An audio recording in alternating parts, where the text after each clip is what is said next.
Harga nggak naik jauh, apakah Scoopy 2025 membawa perubahan yang banyak? Waru nindik. Pada video kali ini kita akan ngebahas perubahan apa aja yang dibawa oleh All New Scoopy 2025. Ciao, bentornato nel canale Automotive Gendris. Halo geng, gimana nih kabar kalian semua? Semoga kalian selalu dalam keadaan sehat walafiat ya gengs ya. Tanpa halangan dan kekurangan satu apapun nih. Dan semoga kalian selalu dalam lindungan Tuhan Yang Maha Esa. Allah Subhanahu wa Ta'ala. Amin amin ya rabbal alamin ya geng. Dan di kesempatan video kali ini saya akan coba membandingkan perubahan apa aja nih yang dibawa diusung oleh All New Scoopy 2025 yang disematkan oleh Honda. Ya, kayak yang kita tahu geng, kalau Honda ini diam-diam langsung meluncurkan produk terbarunya yaitu All New Scoopy 2025. Kita juga tahu kalau bisa dikatakan Scoopy ini muncul secara mendadak ya guys ya. Ya untuk kode project ataupun info-info selentingan-selentingan soal All New Scoopy 2025 ini saya sendiri juga kayak minim gitu yang tahu-tahu langsung dihadirkan aja karena mungkin saya terlalu fokus sama All New PCX 2025. Oke, nggak apa-apa deh. Yuk sekarang kita lanjut aja mengenai perubahan pada All New Scoopy 2025 yang berkode project K2FP. Nah, kita akan lihat nih kira-kira perubahannya itu masif atau cuma standar-standar aja. Secara untuk harga kayaknya nggak terlalu berbeda jauh ya guys ya.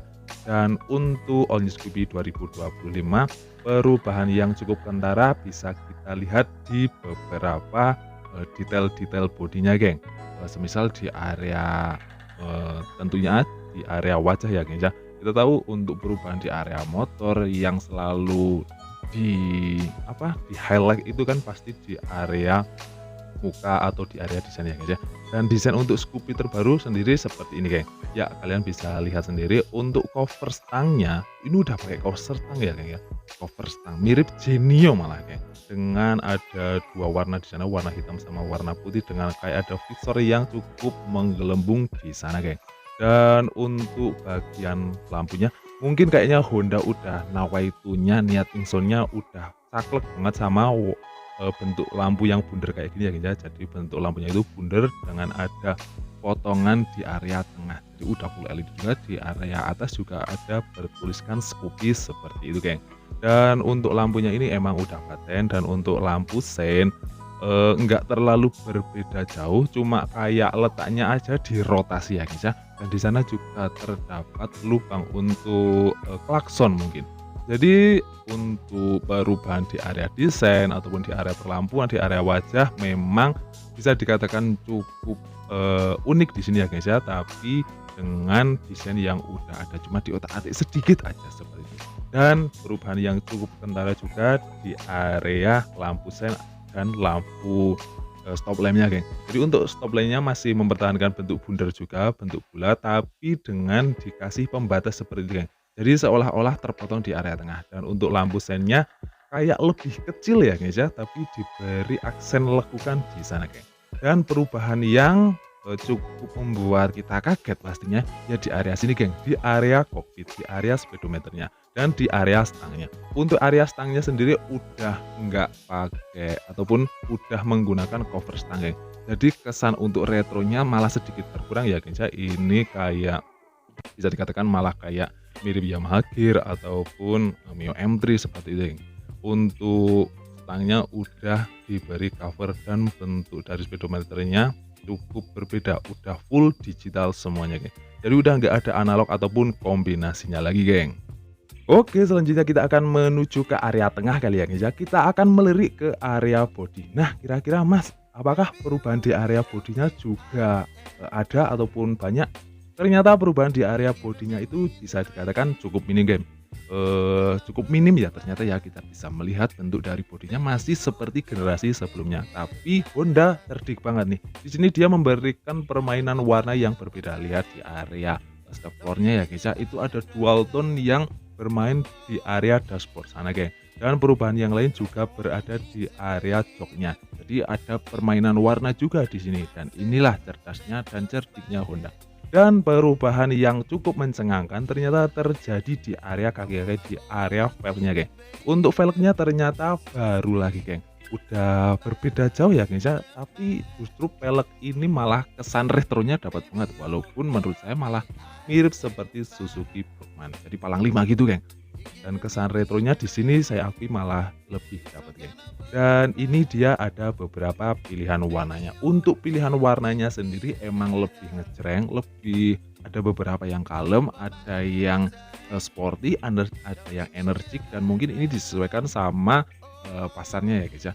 Dan kalau boleh saya berargumen mungkin sedikit ada sedikit banyak ya guys ya kesamaan warna antara Scoopy terbaru ini sama Yamaha Vino.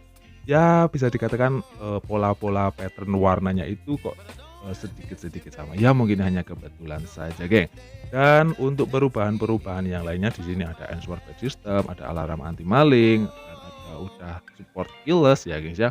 Jadi motor bisa lebih aman. Udah menggunakan USB Type-C charger, terus mungkin di area penyimpanan mungkin ada upgrade ya guys ya.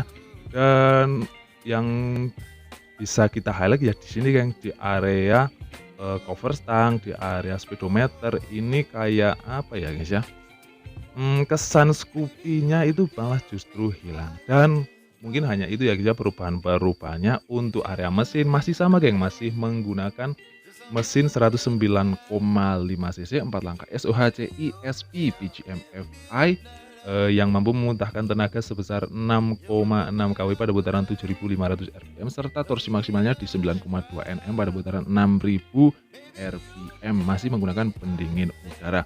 Dan untuk kalian yang Kickstarter lover ini masih disediakan. Jadi ada 4 varian ya guys ya, ada yang prestige, ada yang stylish, ada apa namanya fashion sama energi. Nah, fashion sama energi itu kayaknya masih menggunakan kunci manual dan starter. Untuk harganya sendiri apa ya yang bisa dikatakan nggak terlalu berbeda yang jauh-jauh banget ya. Dan gimana menurut kalian geng untuk All New Scoopy 2025 ini? Apakah perubahannya ini sesuai dengan apa yang kalian inginkan? Apakah perubahannya menuju ke arah yang lebih baik ataupun ke arah yang stagnan-stagnan aja? Oh iya, untuk rangkanya masih menggunakan rangka ESAF ya guys ya, dan Honda memberikan garansi rangka 5 tahun.